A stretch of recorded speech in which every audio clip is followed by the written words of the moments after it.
Halo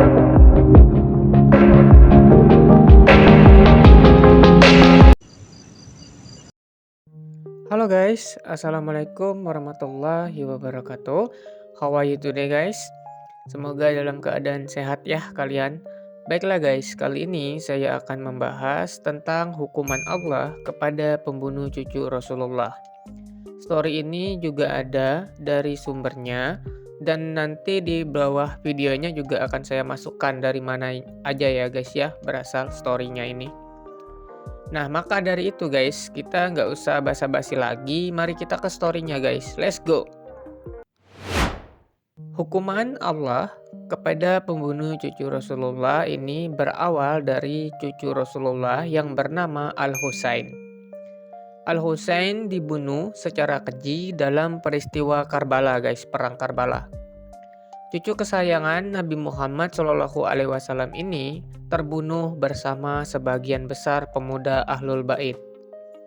Dikutip dari sejarah mencatat, Allah Subhanahu wa Ta'ala menghukum semua orang yang terlibat dalam pembunuhan Al-Husain tersebut, guys.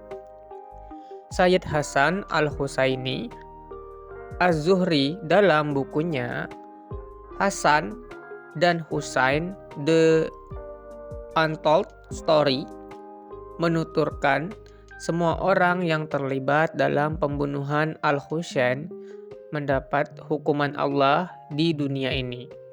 Di antara mereka ada yang mati dibunuh, ada yang ditimpa kebutaan, ada yang kulit wajahnya menghitam, dan ada pula yang kehilangan kekuasaan dalam waktu singkat.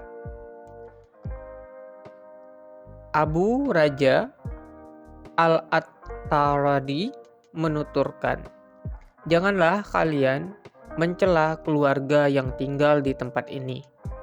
Maksudnya Ahlul Bait Nabi Muhammad. Dahulu kami punya tetangga dari Balhajim, Kufah.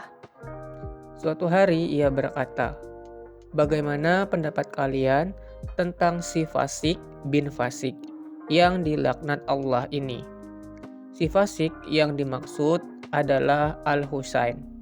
Seketika itu juga Allah melemparkan noktah putih dari langit ke matanya sehingga ia buta saat itu juga.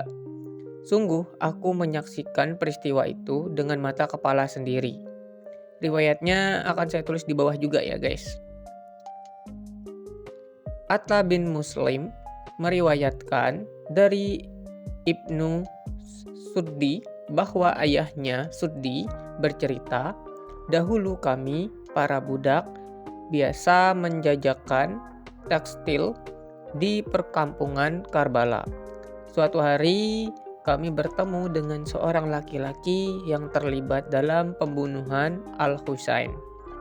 Laki-laki itu berkata, wahai penduduk Kufah, kalian memang pendusta.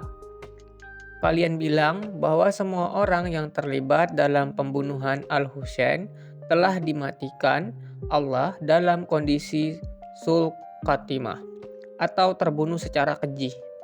Buktinya aku masih hidup padahal aku berada di tempat kematiannya ketika itu. Bahkan kini aku mempunyai harta yang paling banyak. Mendengar itu, kami pun segera menyudahi makan. Ketika itu lentera masih menyala. Pria itu kemudian beranjak untuk mematikan lentera tersebut guys. Ia berusaha mengeluarkan sumbu lampu dengan jari tangannya.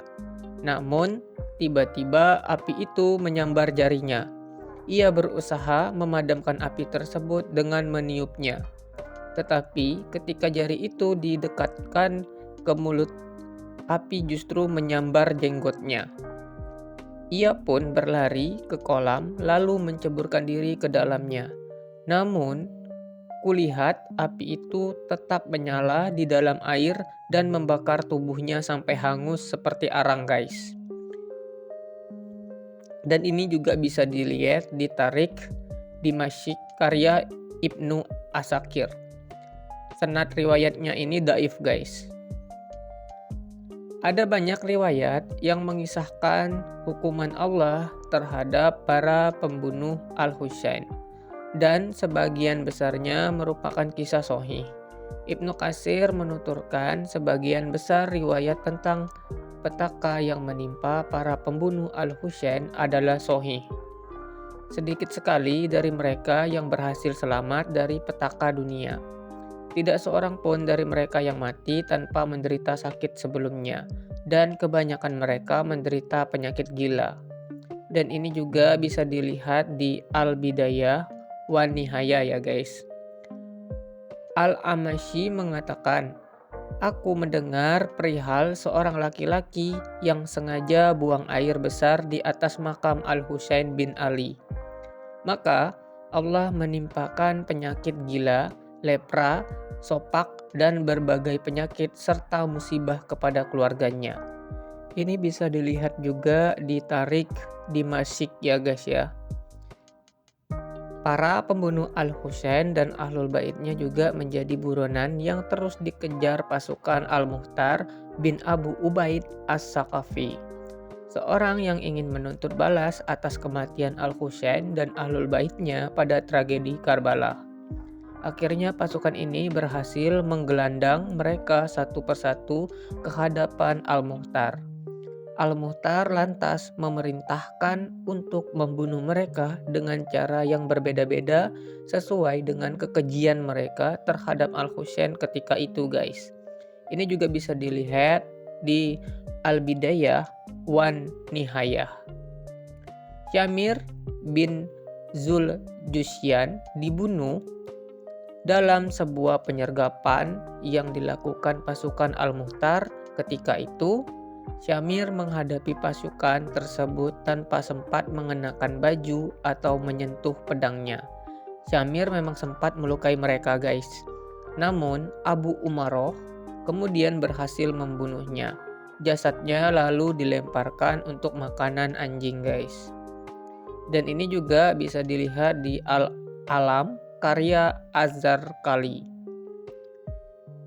Kauli bin Yazid Al-Asabahi juga mengalami nasib yang sama. Ia dibunuh, lalu jasadnya dibakar guys. Pasukan Al-Mukhtar menghukumnya demikian karena dialah yang membawa kepala Al-Husain. Dan ini bisa dilihat di Usdul Gabah ya guys. Umar bin Sya'ad bin Waqash juga mati dibunuh. Ia adalah komandan pasukan yang membunuh Al-Husain. Dan anaknya juga Hafsah juga dibunuh guys ya. Sedangkan Sinan bin Anas, lelaki-laki yang dituduh sebagai pembunuh Al-Husain juga lari dan menjadi buronan. Namun rumahnya dirobohkan guys. Dan ini bisa dilihat juga di Al-Bidayah wan Nihayah.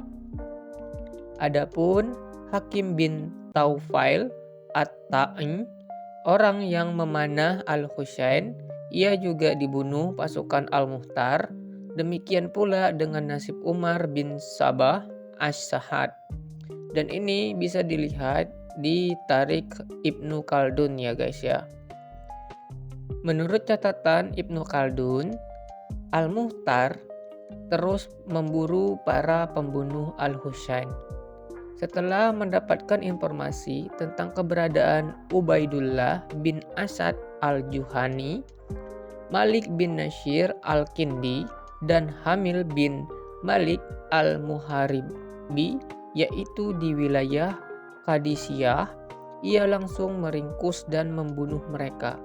Dia juga menangkap Ziyad bin Malik dan Dubai, Imron bin Khalid al-Atsari, Abdurrahman bin Abu Haikah al-Bajali, dan Abdullah bin Qais al-Kualani. Orang-orang inilah guys yang dahulu merampas bahan pewarna pakaian yang dibawa Al-Husain. Al-Mukhtar lalu membunuh mereka semua guys.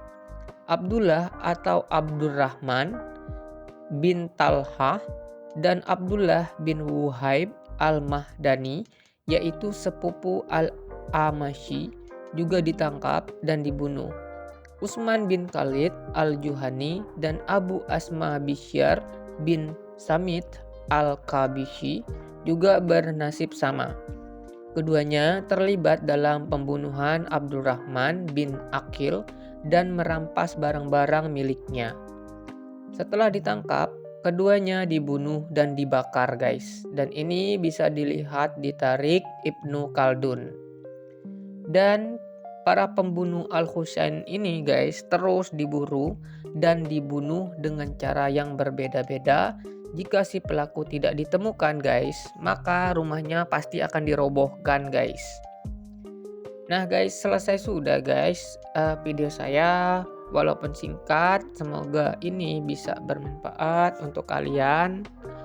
Dan story ini mungkin bisa menjadi pelajaran juga buat kita masing-masing guys. Dan akhir kata saya ucapkan wabillahi taufik wal hidayah. Wassalamualaikum warahmatullahi wabarakatuh. Don't forget to subscribe, like, and comment ya guys. Bye.